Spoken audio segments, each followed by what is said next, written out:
I am a 35-year-old loser, and there's no getting around that fact.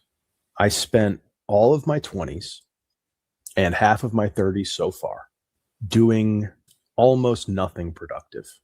I smoked, I played video games, smoked cigarettes, got drunk, and I never took the time to really invest in my future, my finances, skill sets, knowledge bases, all that. It's not that I have no knowledge or skills, but none of it's very marketable. It might be marketable for something like YouTube, but I'm old enough to know, and I'm old enough to the point where I don't have the luxury of time where I can bet on YouTube or content creation or whatever to pay off. I'm going to do it. No matter what I do, I'll make room for this in some capacity just because I just feel like I need some kind of like creative, comedic kind of outlet, but recognize that it's not the kind of thing that you can bank on making a living off of. And even if you get lucky, and maybe you're making good money for a 5-year period, that can go away overnight. All right, folks, happy Wednesday evening. If you've missed any begging videos, don't worry. They will be linked at the end if you missed the one from yesterday on Tuesday. Don't forget, all uploads are now at 6 p.m., regardless of the day of the week on this channel. So if there is no 6 p.m. video, then you know there is no upload that day.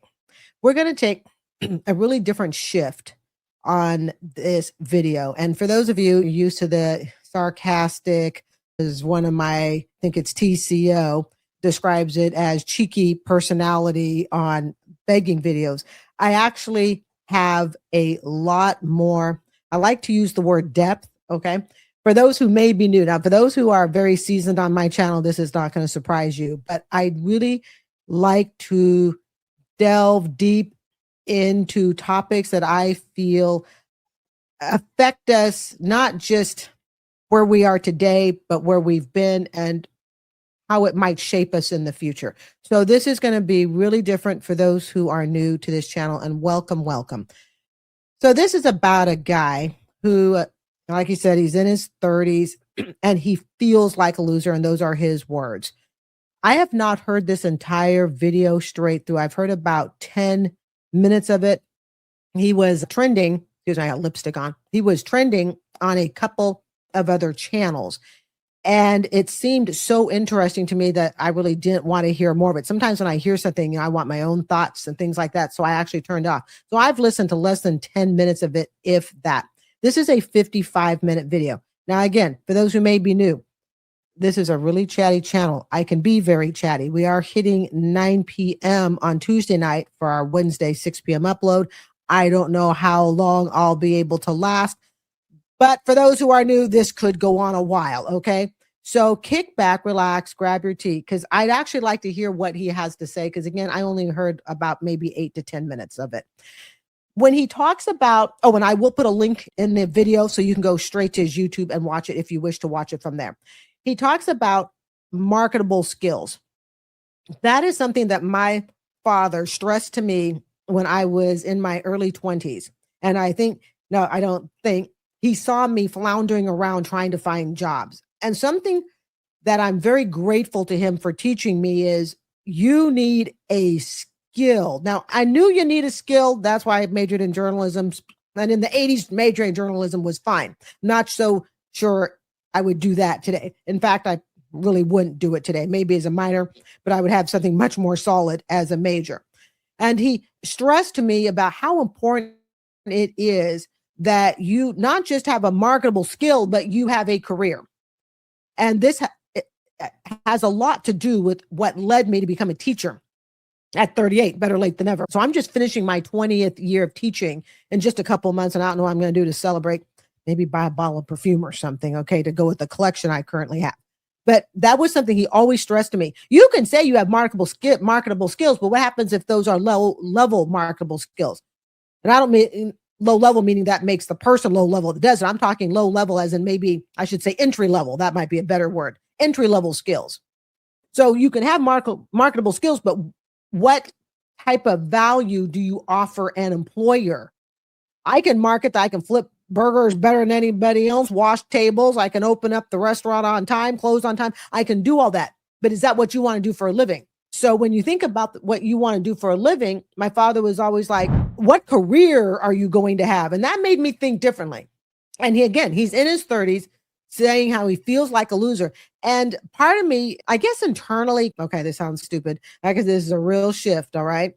Part of me just wants to cry listening to him, not because I feel sorry for him, but because I feel sorry in some ways for myself and how close I came to falling off the ledge, how close I came to not being able to sustain a living for myself that would bring me stability.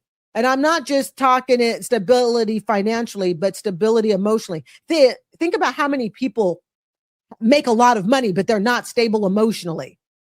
Lots and lots of people make tons of money, but they don't feel emotionally balanced, emotionally happy, be it with their careers, their relationships, whatever. So as I listen to him, what's going on in my head is, God, I've been there. I feel like I've been there. And it's because I have, and how close I came to staying there. And oftentimes I think to myself, why is it so freaking easy to fail and so hard to succeed? Why is it so easy to just fall flat on your face, but it takes 10 times as much work to get ahead? And why is it so easy when you're young and you take that first job and it doesn't go anywhere, and 20 years later, you're still in that dead end job? But to change your life and to fix it and to build something that you actually want is so difficult. And I've actually thought about that.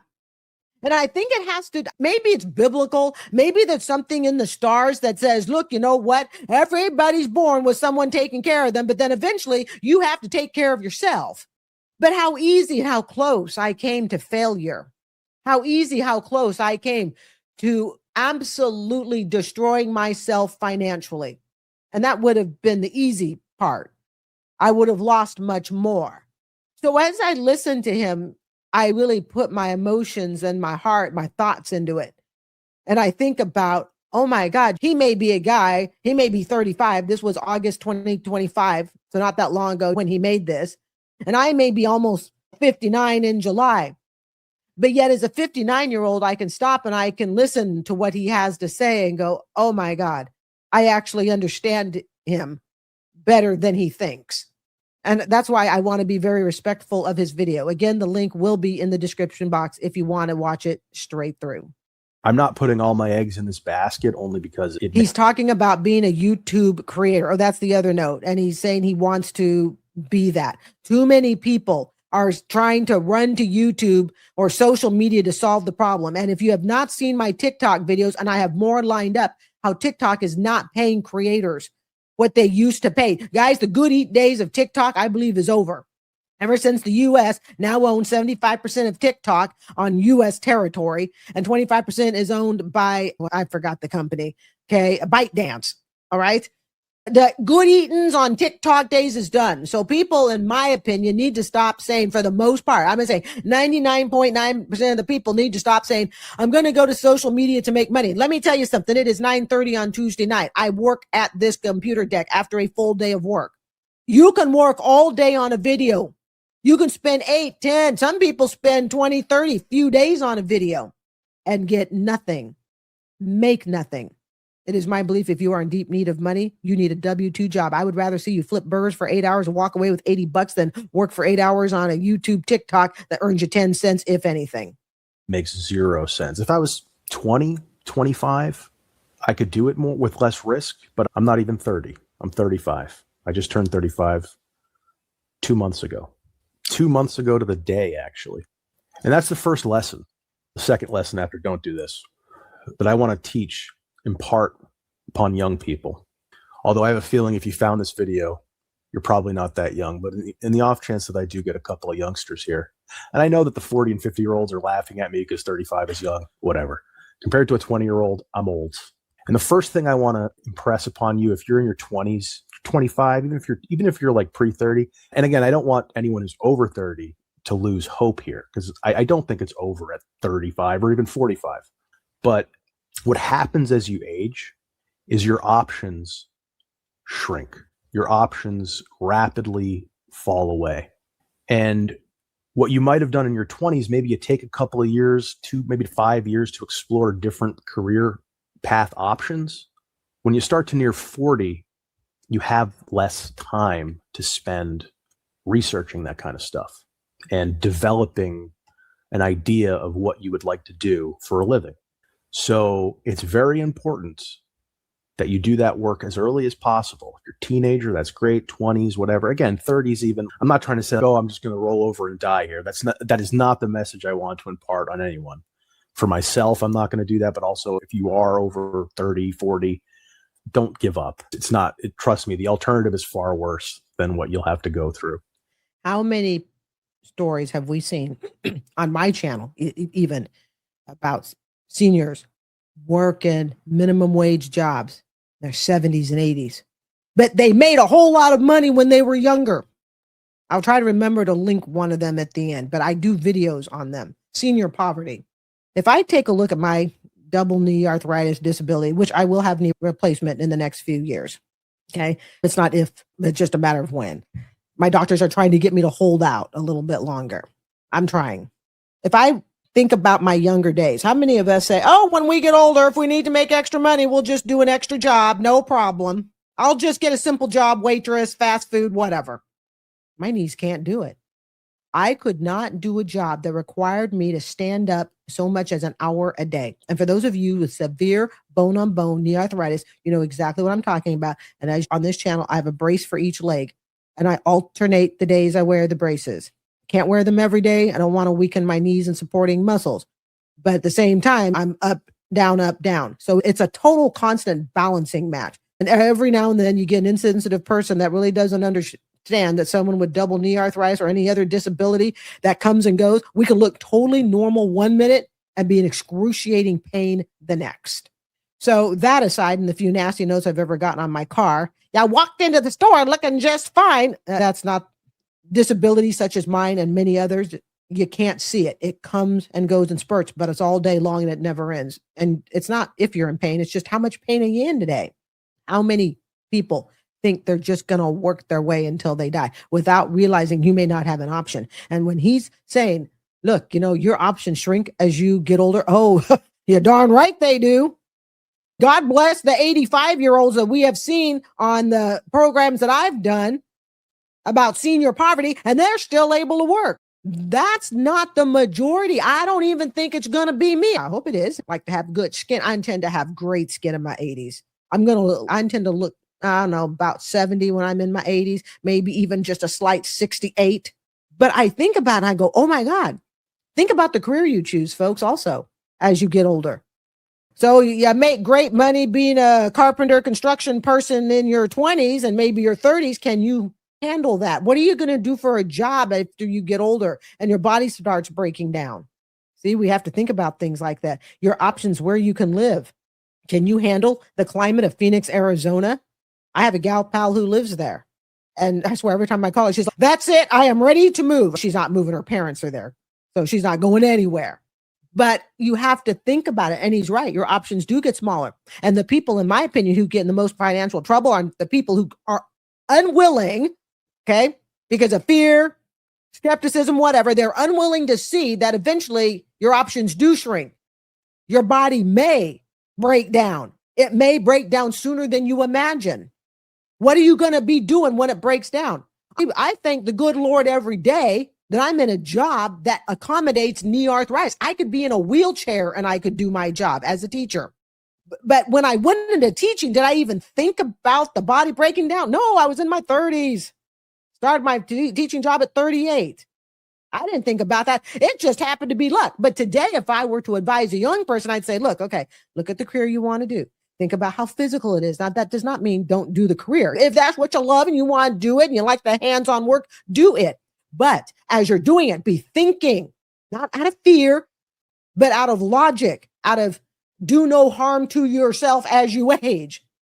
Think, could I still do this 20, 30, 40 years from now? And if you can, what plans are you making so that you can still earn a living? It's just something to think about. But he is right. As you get older, your options wind down. For me to sit and throw everything caution to the wind and go, you know what? I decided I am 58 and I've had it. with this rigid life, and by golly, not that my life is rigid, but work with me here, okay? But by golly, now I'm throwing caution to the wind. Remember that video I did? Okay, this one I will link at the end. It's the video I did on the woman who turned 59 years old and she threw everything out the window so she could go to Atlanta because she wanted to become an actress. And she had a full-blown corporate pension. No, I don't know if it's a pension, but corporate, they don't do pensions, corporate savings. She was ready for retirement. She was like 10 years to retirement, just a year older than I am. I did the video about a year ago, maybe a little bit less than that, and she went totally viral. She blew it. She blew the whole thing to the point she was living in an apartment with cockroaches and tried to figure out if she should just stay in her car instead. She didn't realize that 59 years old, her options were not, they are not at 59 what they are when you're 20. And unless we accept that those options shrink, I think many of us that are refusing to accept that, refusing to accept the aging process, refusing to accept that, you know what, you may think you're going to work till the day you die and you're going to be perfectly healthy body, but you're refusing to accept that there may be other medical issues. I think those are the people who struggle the most. They think the cash flow is just going to keep on going for forever. I shouldn't say, trust me, I haven't done it yet. But you know what I'm saying? I'm not trying to take the wind out of anybody's sails. I'm just trying to really what I'm trying to do is just assuage my own anxiety by talking about this. And maybe as a secondary goal, I can impart a little bit of advice to people who maybe can benefit from it. The number one thing, don't smoke. The number one thing. But yeah, a big piece of advice I would give to you is if you're in your 20s, those 20s go by real fast. And you want to get a handle on your future as early as possible, because every year that you don't is a year you'll never get back. And it's 1 year less you will have to play with later if you do eventually decide to get together.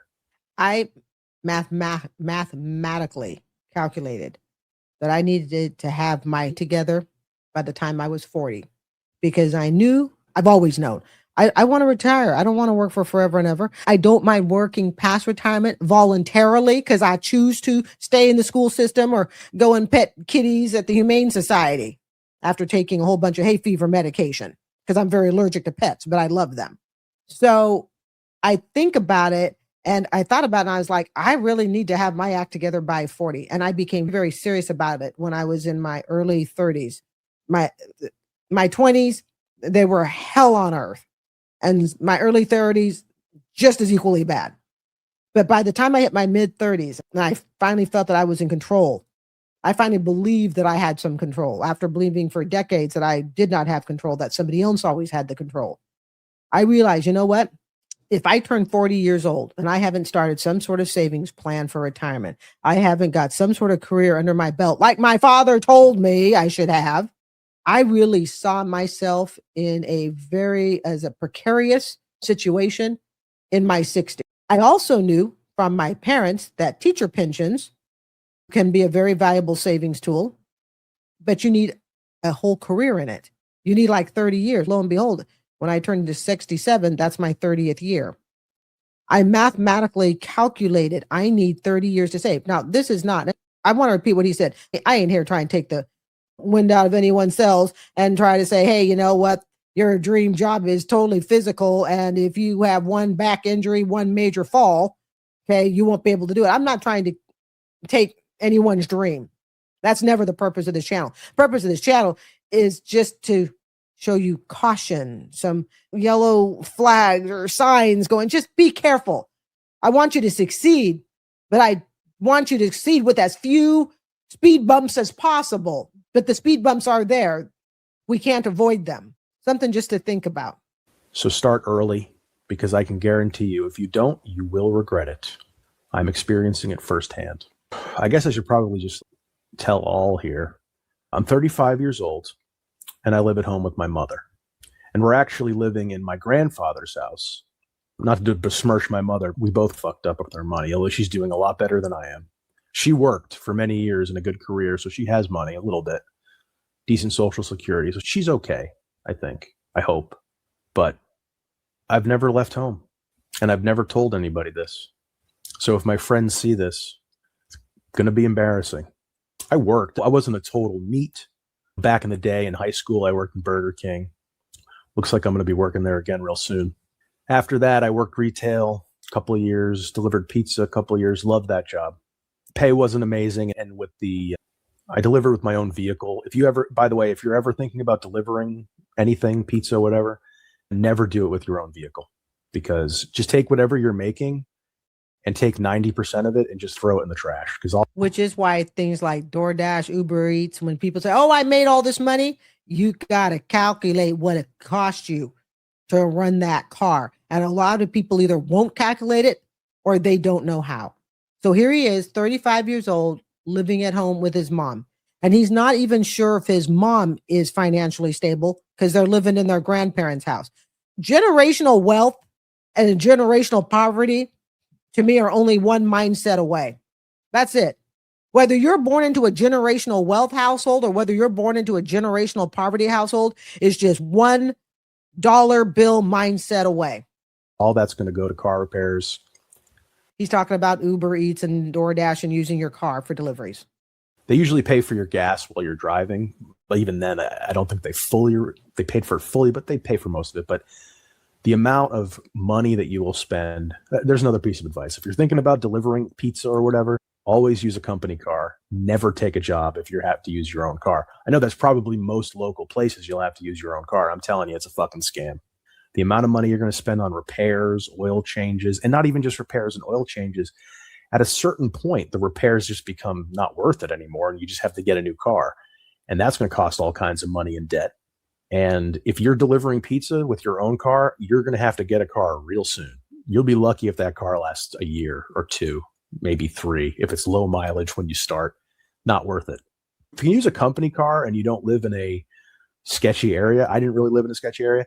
I had a couple of close calls. If you're not living in the ghetto or you're not working in the ghetto and you can use a company car, it's a pretty nice job, honestly. You can make okay money if it's busy, but good luck finding that. That's a crazy dream job. And even then, who wants to be a pizza delivery man until they're 50? I'm probably going to have to freaking do it at some point. See it, him going towards a career? Nah. Rattles off a bunch of jobs. I want to address what I asked you, what I thought about in the beginning of this video. Why is failure so easy and success so hard? Because to succeed, we have to learn things, in my opinion, that are not natural to us. Sitting around eating chips and watching TV like the cavemen of yore. I don't even know if the cavemen did that. They were always out foraging for food, but work with me here. It takes no effort to just mind numb yourself. And I'll tell you something. Mr. Beast is obviously the largest YouTuber in the world. But this is something I like to point out. No shame to him whatsoever, okay? But who does he basically attract? Teenagers. Do you know why teenagers are so freaking easy? And for the most part, not always, for the most part, if you want to build a YouTube channel business, because teenagers don't demand a lot. They don't demand a lot of thinking and thought. Now, I'm not saying the video productions aren't great. Obviously, it's got a whole team. Let's go blow up a watermelon in space. Let's blow up a Ferrari, whatever. Now, how many widgets can we get? What is it? Baubles can we put in a tub? It doesn't take a lot of work to figure out how to entertain kids. To some extent, it's actually mind-numbing. They laugh over the silliest things. And sometimes it's hilarious what they laugh over. They make me laugh. But it's because reaching low doesn't take much effort. Again, I'm not discrediting. Obviously, he's really big and stuff. But I would actually be more impressed if he was that size with, say, a group of 30, 40-year-olds. You can get them to do that. But why is it teens? Because it's the low-hanging fruit. Again, I'm not shaming the channel or anything else, okay? I'm just pointing out that if I were a business person and I want to try to build a YouTube channel, what demographic am I going to reach for? That's the group I'd reach for. I'd reach for the teenage group. So I delivered pizza. Low-hanging fruit job. And then I went to work after that at the mortgage company that my mother worked at. She was a VP in the servicing department, and I went to work in the servicing department. She's a vice president of the servicing department, and she doesn't own any property. What did I say earlier, family? The difference between being born into generational wealth versus generational poverty, to me, it's a mindset. It's a $1 difference mindset.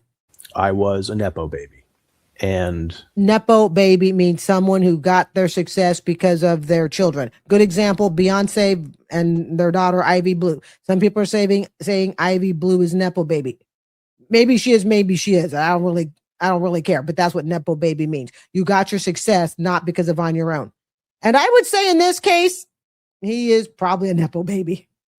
for 12 years, I worked at this mortgage company as a Nepo baby in what is basically an entry-level position. By the end of what I was doing, I had more responsibilities and it was a little bit more complicated than an entry-level position, but not by much. I was only making 21 and change an hour, which is not a lot, working barely 35 hours a week. And I got laid off last December. The company's been doing rough, and it's the market. It's horrible right now, and they're not immune to it. And I think the company literally lost half of its employees over the last few years. And I didn't make it through the last round. And basically ever since then, for the last 9 months, I've been unemployed, working very inconsistently on this YouTube thing. YouTube, again, folks, is not the way to make your income. It really isn't. And now the gravy train is ending. I'm running out of money. And because he was a Nepo baby, he's never actually had to climb out of his mother's womb, so to speak, and do it on his own. Those Burger King jobs, the DoorDash job, that's all stuff that's meant to be chump change to adults that actually have careers. Now, I don't recommend doing anything with your car either, because I think that's just a joke that you're beating up your car to do it, but I digress, and that's not the point. But the point is, to me, when you're in your 40s and up, that kids type jobs should be just chump change. Hey, you know what? We like to go to Disney every year, and so we do pizza, and I work at Marshall's or whatever. I don't literally work there, but okay. And we just do that for vacation money, whatever. We got freaking 40, 50-year-olds who are doing this to try to keep a roof over their head. And in his case, it sounds like a roof over his mother's head as well, because again, this is his grandmother's place. And that's the problem with nepotism, that being the term Nepo baby. He never had to reach out to do it himself. And then the sad part is there was also a waste of being a Nepo baby. He had everything under crap. Your mother's the vice president of the finance department. And some people might say this is his mom's fault. Okay, maybe it is, but he's now 35 years old. At what point do you stop blaming the parents and start telling the child, hey, do something? My mother can no longer support me. She's retired. The reality of life and adulthood is finally starting to set in for the first time. And I have got to be honest, it is absolutely terrifying. One piece of advice I could give is, unless you're smart enough and disciplined enough to treat it correctly and maybe only treat it as a stepping stone, do not take a nepotistic job. Again, I can't speak for everybody. Some people got a family business, like a family-owned business, and you're working for your parents, or that's fine, whatever. But if you get an in a company, especially if you get an in their department with a family member, especially if they're in a position of authority, I don't even know how they allow that, but I wouldn't allow that in my company. But don't go for it, because I worked at this place for 12 years, basically my entire 20s and a little bit into my 30s. Most of my 20s and a little bit into my 30s. And I'm not going to totally blame the nepotism. I'm not trying to blame my mom here, but I can speak from experience, at least for me. Again, it might not apply to everybody, but for me, the nepotism thing, the whole time I was working there, it was this extremely toxic environment. I knew I didn't belong there. Don't get me wrong, I could do the job. It's not a hard job. I got there from someone else, and as a result, I never appreciated it. I always took it for granted. I was lazy. I was late every single day, sometimes showing up 45 minutes late. They were pretty chill about that kind of stuff. You could get in 10 minutes late. It's not a big deal. But I pushed that every day. And why did he push that? Yes, because his mother, again, was VP. He never learned responsibility. Remember, he finally got scared. He should have been scared before 35. I was actually scared in my 20s. I was. But then nothing was handed to me. I didn't get jobs because of someone I knew or anything else, or somebody my parents knew. His mother most likely coddled him. Now, again, we're not blaming her, but we are going to look at the whole picture. Okay. His mother coddled him His mother allowed him to make all these mistakes that would never be accepted by any other employee. And so he had nothing to fear. My mother's in charge. I got nothing to be scared of. Whereas if he had stepped out of the comfort of being with mommy and got into the real world where perhaps nobody knew him, and then he has different expectations. He all of a sudden goes, oh my goodness, you can't get away with that. Oh my gosh, I could actually lose my job if I can't perform. He's never had to perform. And he still doesn't perform. He still hasn't. Why? Because he can't get a job. Why? Because his mother is now retired and can't just hand him another position. And when I say his mother is retired, let's look at the conditions under which she is retiring. This isn't her house. She don't have a whole bunch of money. So even when you hear the word retired, that's fine. But what conditions under which, what conditions do you want to retire under? This guy never had a reason to be scared. He was protected his whole life. And I'm even willing to bet, I'm looking at the background here. Now, I don't know anything about the house because this is all I'm seeing, but looks like he said it's grandma's house. So it looks a little older style. I'm just looking at the walls and stuff, but I'm willing to bet he actually lived a pretty decent childhood. I'm willing to bet his mom actually had money. Doesn't mention anything about a father. I don't know if they're divorced, maybe deceased. I don't know. But I'm willing to bet you that the lifestyle he and his mom lived when she was working is just a shell of what they have now. And to say, yeah, I'm retired, but I don't have enough money to have my own place, and yet you were vice president. And I understand that titles don't necessarily translate to a whole lot of money. It's like when I would go apartment hunting and they would say something like the Grand Lakes or Oasis or something like that, or luxury, and you go look at it, it's like, not quite. 30 minutes, 45 minutes. It was ridiculous. Sometimes an hour. Ridiculous. He's talking about how late he was. I like to remind you because I'm used to my talking in between, but some people may not be used to it. I always worked the number of hours I needed to, although not diligently, but I would show up late constantly. And now here he is sitting at 35 years old, smoking a cigarette in grandma's house. He had nothing to be afraid of. Nothing. And while they may not say it to your face, all of your coworkers are thinking it exactly what you're thinking. This loser. And as a result, you can, even if you wanted to, which to be fair, I didn't because I've been depressed and a pothead the whole time. Coomer. But even if I wanted to befriend my coworkers, I'd have to really work because you're always in that scenario looked down upon a little bit. Rightly, I'm not blaming them. I did myself no favors by not really applying myself and just coasting, which just made it worse. Like I was just confirming their prejudice and stereotype. I was just living up to it. I was just, yeah, that's who he is. That's what he is. A crackhead.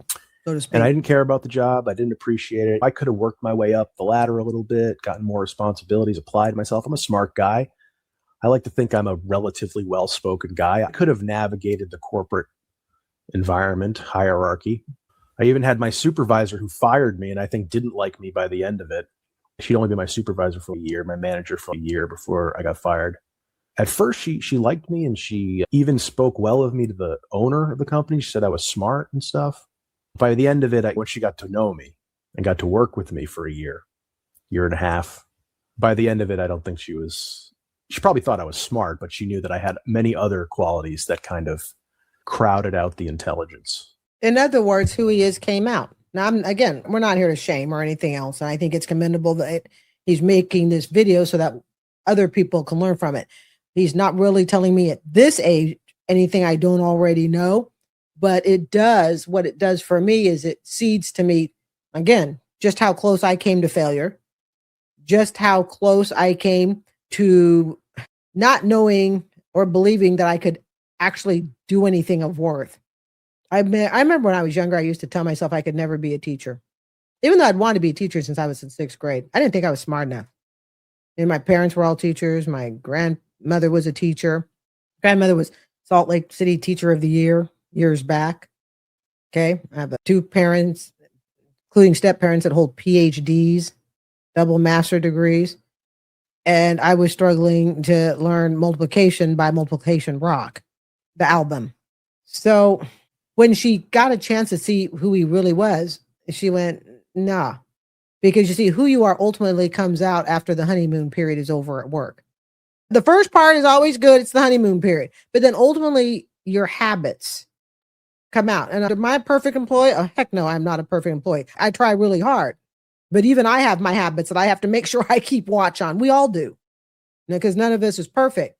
But we don't want habits that are so bad that people say you're not hireable, that people avoid you, where they see you, oh, you got the job not because of your skills and talent, but who you know. And a lot of people do. And here's the reality. It ain't going away anytime soon either.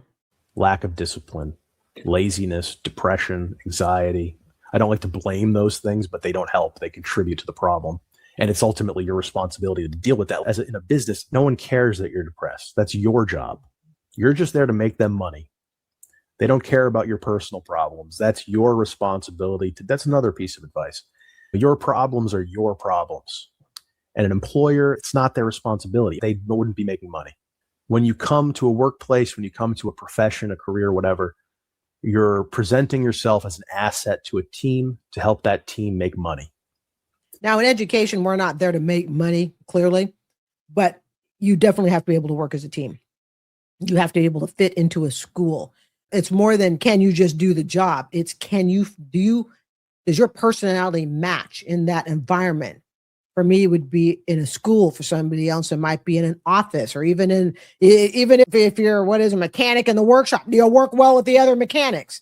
I suspect that because this guy had so much stuff handed to him that it actually backfired as an adult. It's like sometimes when students are just basically under the thumb of what they call helicopter parents. That is parents who are, yes, you're supposed to know what your kids are doing, but they know it to such an extent that the kid can't breathe. And when the kid becomes an adult, what does that kid do?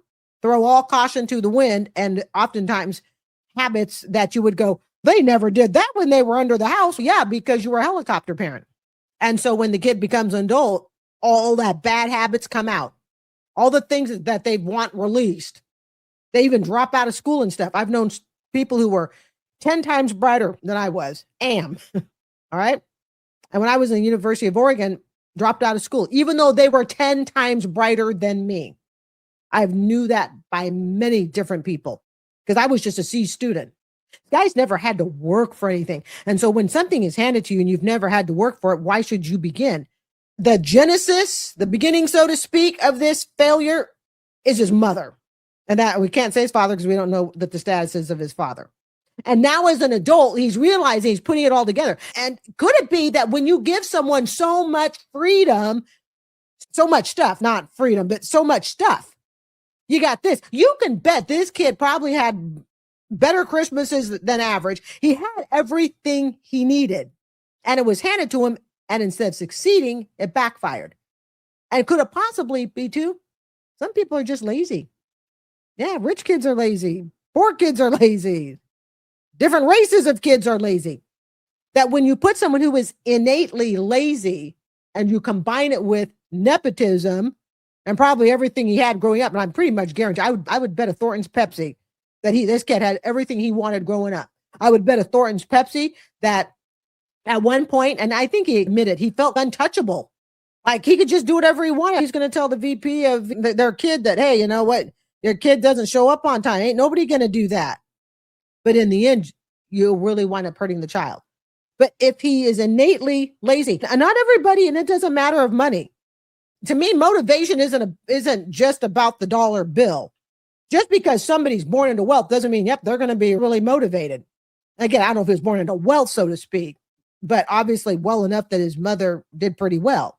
So having all that stuff just handed to him, it backfired. But if you put his DNA genetic on top of it, that maybe I don't like to use the word sloth, but I use the term in a loving way. Okay. But sloth, combine that with nepotism and you have a recipe for this dude. Remember, 35 years old at grandma's house. To grandma's house we go.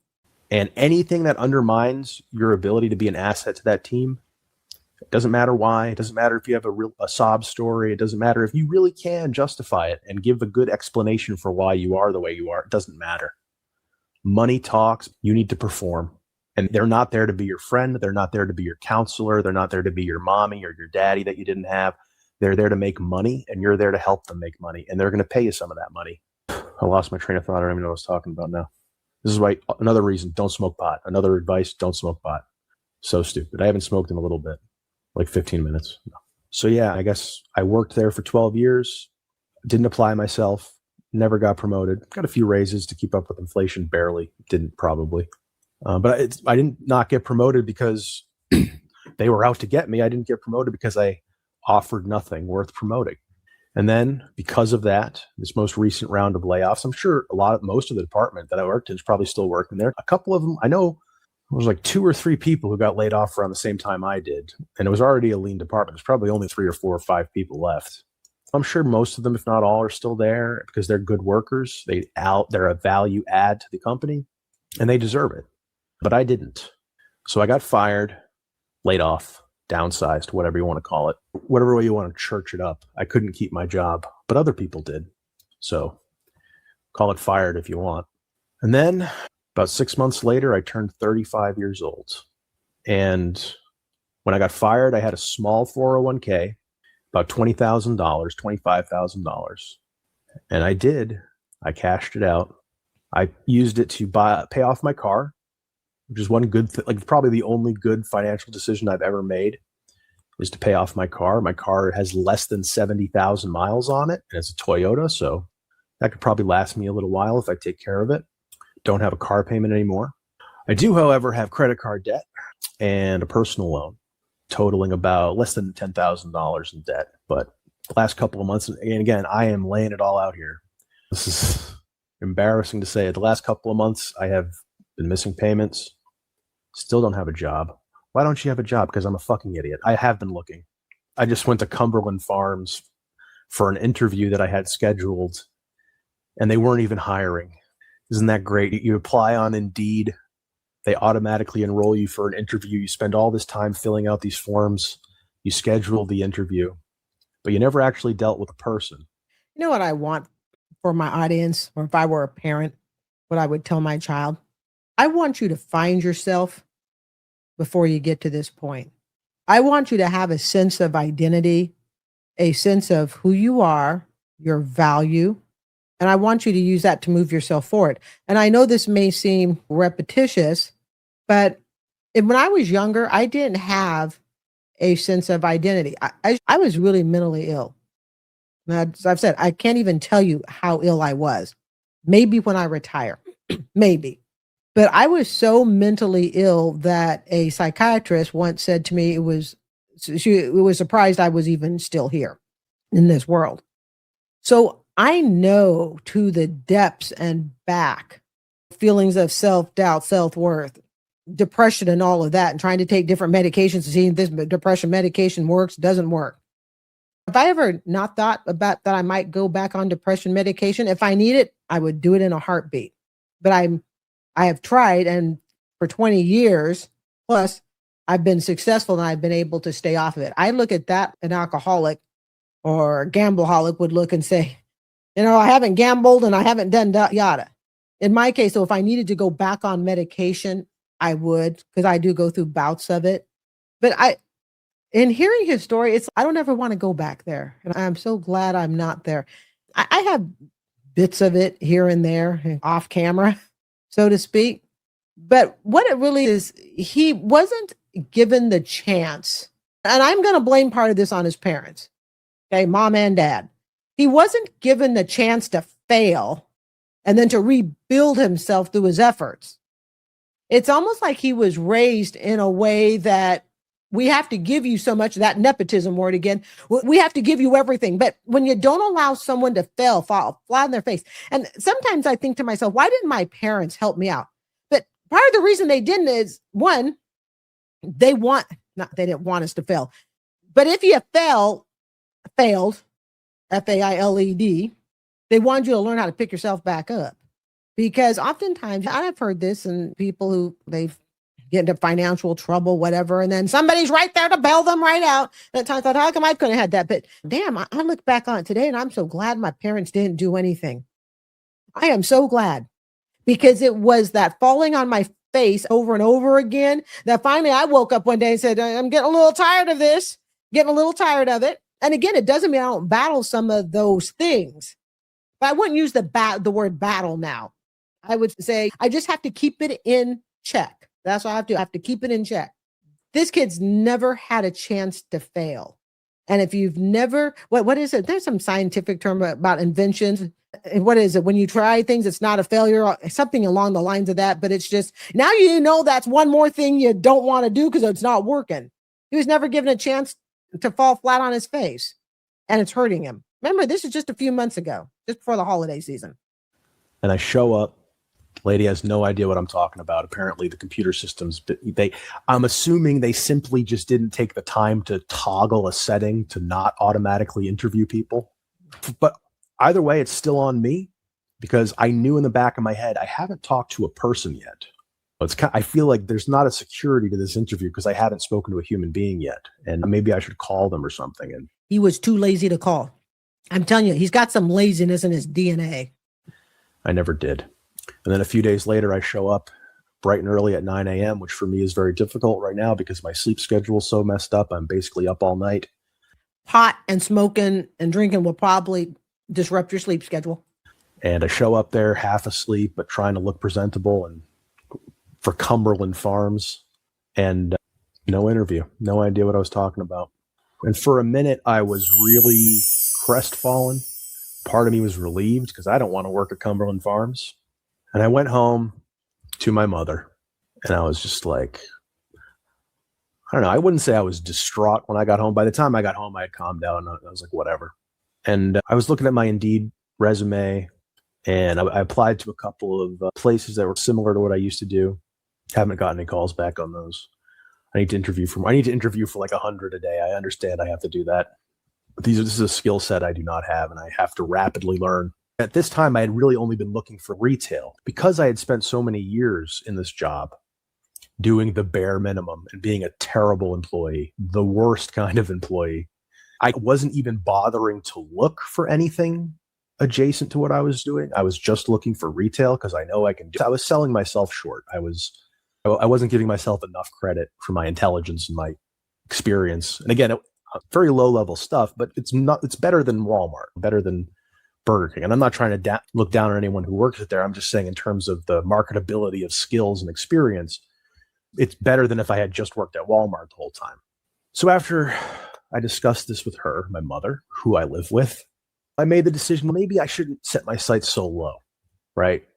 Maybe I shouldn't just go to Cumberland Farms. I'm going to have to work retail or something in the short term just because I need money. I need income. And that's another thing to think about. When you need money, income, and you go for the low hanging job fruit like retail, DoorDash and stuff, if you're not careful, you can get yourself locked into it. I'm going to do something here real quick. I'm going to speed them up just a little bit. Let's see here if I can speed it up. I'm not going to speed it up a lot, just a little bit. See if I can. There's got to be a playback. I'm going to speed it up just a little bit. All right, here we go. At the same time, I've been applying to these more adjacent positions at companies, title companies, mortgage companies, banks, that kind of thing. And in doing this, my sights were set on something a little higher and more ambitious than retail, because I realized retail, especially 35 years old, you think, oh, I'm just going to do it for a year or two while I get my feet under me. And then you wake up at 50 years old and you're still working retail. It's really easy, especially if you make it work and you get enough jobs and you put enough hours together that you can pay your basic rent at apartment. And then because you're working so many hours and it's so soul crushing, the jobs that you're doing and the compensation you're getting, you have no energy left or ambition left, energy, happiness, good vibes left to get out of it, to go to school, to set your sights higher, to start a business, whatever it is. It just becomes enough. And you're also so depleted at the end of it that the effort required to get out of it is just too much. And the older that you get, the less energy you have. So that it just compounds and compounds. So while I was in this headspace of recalibrating my abilities and capabilities, setting my sights a little higher than Walmart or Burger King, I'm not going to name the field, only because if I do get into this, I want as much as possible to keep my professional and my streaming life separate. So I'm not going to give too many details on the exact field. I feel bad about this because I want to be totally open and honest, but at the same time, just for risk mitigation, I have to be a little bit opaque about this. But suffice it to say, the field is business oriented, not business owning, but business oriented. And if you spend your time to upskill and all that, and you put in crazy hours for a few years, and you're really driven and hungry, you can make decent money. Not millionaire status, but you can make a few $100,000 if you're really good and you go to the higher levels. But even at the lower and mid levels, you can make high 5 figures, sub 6 figures, which is not great, especially depending on where you live, but it's a lot better than Walmart. So I considered getting into it. And I'm in this situation now where I'm 35. I don't know what I want to do. Do I want to do this thing? Do I want to do that thing? There's a couple of options, but they all require like many years of school. Maybe not a lot. Maybe you only need 2 to 4 years of school. Some of them maybe 5 or 6, which is not just a time commitment, which is important when you're this age, but also it's a money commitment with student loans. And then I'm reading these horror stories about the job market, which I know the job market today isn't going to be the job market 5-10 years from now, but it could be worse. Who knows? So I'm in this position now where I'm 35. I have basically nothing.